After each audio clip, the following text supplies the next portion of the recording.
What's up, guys? Swift here with the 2023 free agency preview. I'm going to cover the entire offseason, including free agency and the upcoming NFL draft, with daily videos. But fans have been requesting a free agency primer for the last month. So even though it's a bit too early and we don't know if a lot of these guys will be re-signed or franchise tagged, I at least wanted to give you guys an in-depth breakdown to hold you over until the offseason. I'm going to cover my favorite potential free agents and tell you a little bit about each player and what the chances are they will hit free agency. This is just an early primer. I will go much deeper in free agent breakdowns and draft coverage this offseason. Let's get right into it.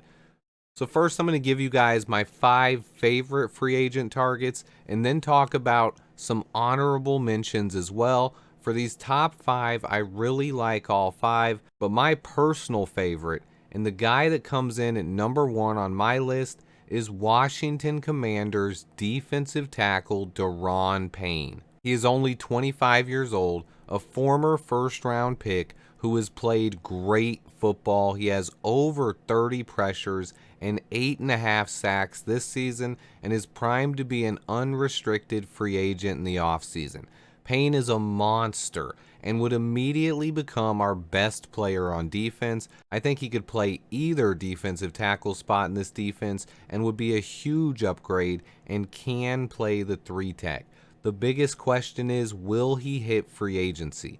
The Commanders have already paid big money to other defensive tackle Jonathan Allen, and soon will have to pay Montez Sweat and Chase Young as well. Ron Rivera has went on record saying how bad he wants to keep Payne, so an extension or franchise tag is possible. However, if Payne hits free agency, he would be my number 1 target. I would throw a lot of cash at this guy.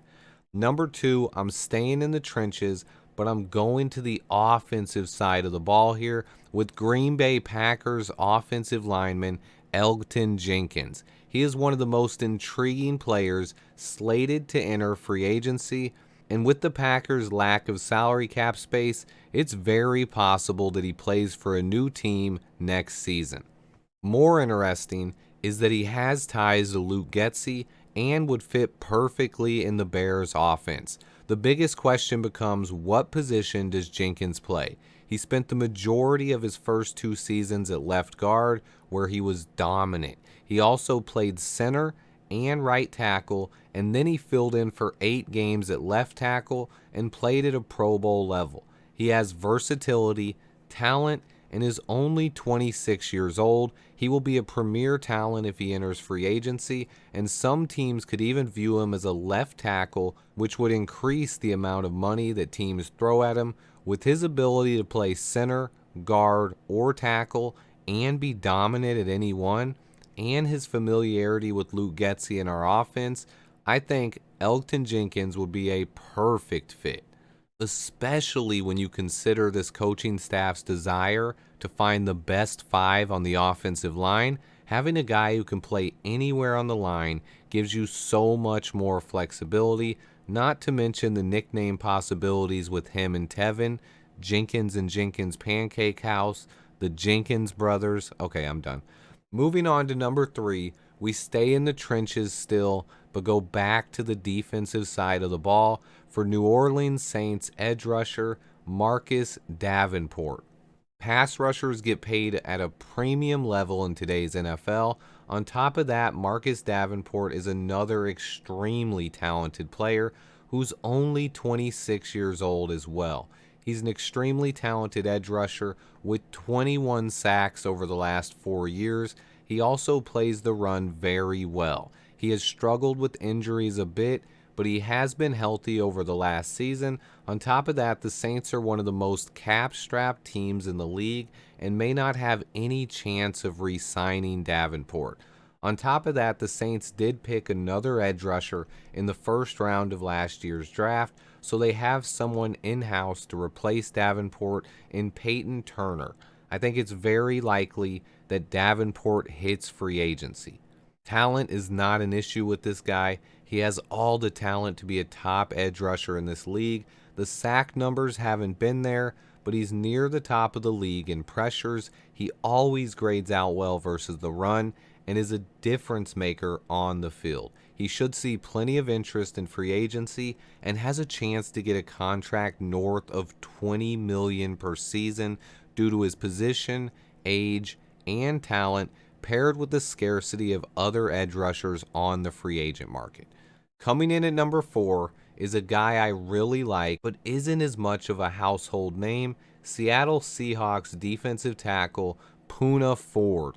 This dude exemplifies a lot of the things that Ryan Poles looks for. He's a blue-collar, hard worker who tested off the charts athletically. He went from undrafted free agent to fixture on the Seahawks defensive line over the past few years. They rewarded him with a 2-year contract, but he is set to enter free agency at 27 years old this spring and should be highly sought after if the Seahawks don't work out a deal with him before then. Punam Ford, unlike Daron Payne, is more of a nose tackle and would not fit as a 3 technique. However, this entire defensive line needs upgraded, and Punam Ford would fit in next to a guy like Jalen Carter or Daron Payne and can help fill out this defensive line and would immediately improve our run defense, which is awful right now. I think there's a good chance that Ford hits free agency, as the Seahawks have Al Woods and Brian Monet to fill in. If this happens, I'm hopeful that Ryan Poles is interested and brings him to Chicago. And then the last guy in my top 5 most wanted free agents. Don't worry, I have a lot of honorable mentions and other guys to talk about after, but at number 5 is Bills linebacker Tremaine Edmunds, one of my favorite players set to enter free agency. He's younger than 30-plus rookies who made their debuts this season, including Velus Jones Jr. He's set to enter free agency at just 24 years old with 5 years of starting linebacker experience under his belt. He also has 2 Pro Bowls and potentially could go to a 3rd this season. The Bills, meanwhile, are currently $5.5 million over next season's cap, so they will have to make some moves just to get under that. Will they be able to make enough moves to possibly re-sign Edmunds? It's definitely possible, but he has a chance to hit free agency at 24 years old with 3 Pro Bowl appearances. Definitely one of my favorite players set to hit the market. No idea if Poles would be interested in paying this much for a linebacker after trading Roquan, but if he is, this is the guy I would target. Okay, so those are my top 5 free agents, but I have a bunch of honorable mentions I want to briefly talk about as well. There is a lot of talent in this free agent class, and the Bears have a ton of cap space. So Poles has an insane amount of flexibility heading into one of the biggest off seasons in Chicago Bears history. I think it's really important to not focus too much on any one free agent in particular, as there are a multitude of ways the Bears can attack this free agent period. With that being said, let's get into some of my honorable mentions. This list is in no particular order from this point on. First up is defensive tackle A'Shawn Robinson, a 28-year-old potential free agent from the Rams. This is a guy I really liked coming out of Alabama. He was a 2nd-round pick by the Lions and is another nose tackle, not a 3-tech. But he's a solid run stopper and helped the Rams win a Super Bowl last year. He would be a nice option at nose. Next up is Cowboys linebacker Leighton Vander Esch. He's 26 years old and was a Pro Bowler and 2nd-team All-Pro as a rookie. He hasn't earned those honors yet and has had some injury problems, but he's been a steady linebacker for the better part of the last 5 years. I think he could play the will spot and would be a great fit next to Jack Sanborn in this defensive front 7. And then we get to our first Sam Mustipher replacement on the list, and I'll touch on the center position a bit more. Vikings center Garrett Bradbury. He's only 28 years old. Bradbury got off to a slow start in his career, but has grown into a very good player, entering free agency at age 28 after having possibly his best season. The Vikings don't have a ton of cap space, so it's possible they let him walk. The Bears desperately need some stability at the center position, and Bradbury would provide just that. The center I really wanted was the Saints' Eric McCoy, but he reached a 5-year extension and will not be a free agent. Other possibilities at center include the Jets' Connor McGovern or the Browns' Ethan Posick. There isn't much top-end talent at the center position in free agency, so if we don't land one of these guys, it's possible we draft someone, as the center position looks deep from rounds 2 to 4 in this year's upcoming draft. Then we get to defensive end Samson Ebukam, a 27-year-old pass rusher for the 49ers. Age and position are both good fits. However, he will probably be overpaid due to lack of talented pass rushers in this free agent class. And I don't know if Poles will want to pay up for a guy who averages 3 to 4 sacks a season. However, he is a decent rotational pass rush option. And then some veteran options I really like are the Eagles defensive tackle Javon Hargrave. He will be 30 years old, but is playing some of his best football of his entire career. Bringing him in on a 2 or 3 year deal could really stabilize this defensive line while some of the younger guys and draft picks develop. Also, same thing for Vikings defensive tackle Davlin Tomlinson. He fits that bill as well. He's 29 years old and playing really good football. Our defensive line needs talent. I prefer adding younger players, but we could also add a couple of veterans as well. We have plenty of holes and tons of cap space. Which brings me to my next player, Browns defensive end Jadeveon Clowney. This guy has been an enigma most of his career and is also entering age 30. I doubt Poles looks this way, but Clowney's a freakishly athletic pass rusher who, when healthy, provides pressure off the edge. Another solid veteran who could be a nice addition, but on the offensive side of the ball, is Browns right tackle Jack Conklin. Conklin has been a steady presence on the right side of the line for the Browns and Titans for years, opening plenty of holes for Nick Chubb and Derrick Henry. He's 29 years old, and I would probably prefer Alex Leatherwood stepping into the right tackle job, but if he falters or if Poles wants a veteran presence to shore up the position, then Jack Conklin is that guy. One position that I'm unsure if it's a huge need, but it could potentially be, is cornerback. We have Jalen Johnson, Kyler Gordon, Kendall Vildor, and Jalen Jones all under contract for next season. But both Jalen Johnson and Kendall Vildor are entering the final year of their deals. Could Poles choose to spend on this position and let those two guys walk or potentially trade JJ? It's possible, but in my opinion, doubtful. With that being said, though, this year's cornerback class in free agency has a lot of talent, including some younger players as well. I won't go too in-depth on this yet, but I will mention some of the intriguing corners set to enter free agency.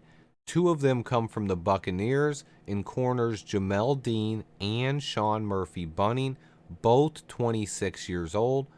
And then the Eagles, James Bradbury, Pittsburgh Steelers, Cameron Sutton, the 49ers, Emmanuel Mosley, the Raiders, Rock Ya-Sin, the Cardinals, Byron Murphy, Browns, Greedy Williams, Patriots, Jonathan Jones, and many more.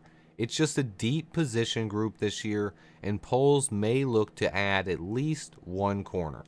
Another position that is loaded that we might address is the running back position. Monty is a free agent.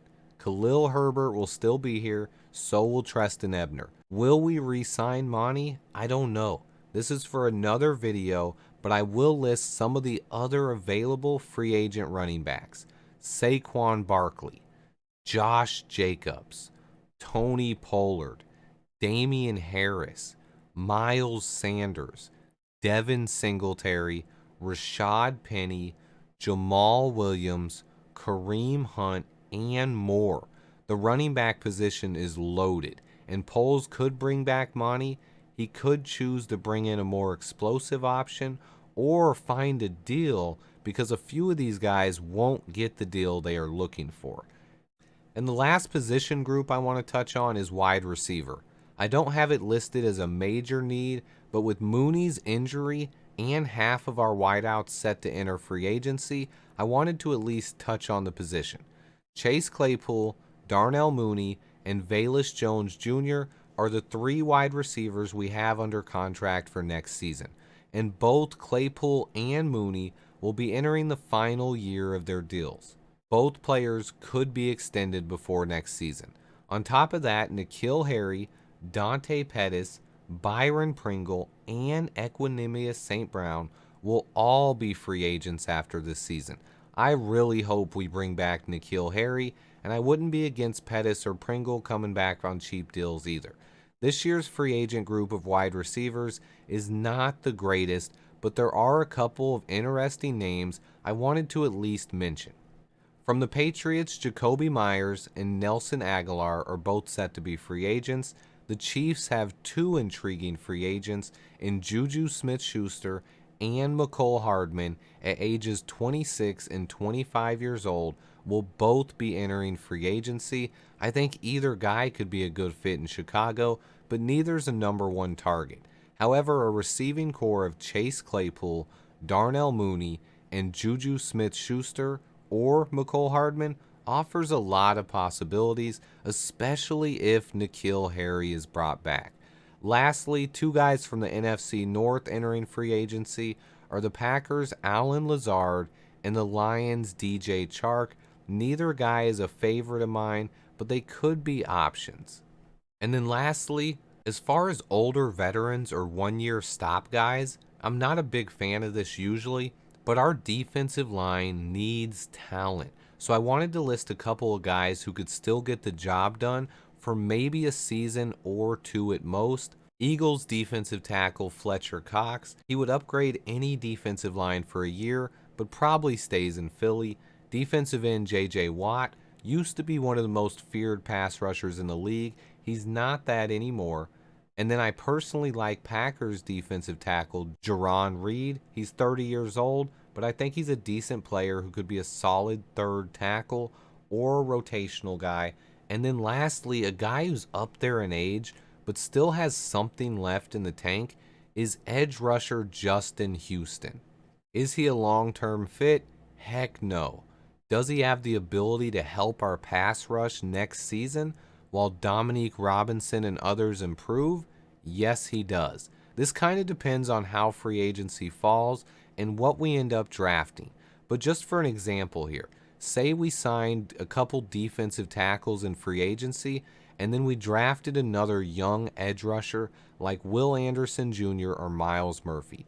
This would mean going into next year, our pass rushers would be Dominique Robinson, Will Anderson Jr., and Trevis Gibson. With a group like that that's very young and inexperienced, bringing in a veteran pass rusher on a 1-year deal like Justin Houston could end up being a perfect scenario to help out the younger guys and the defense as a whole.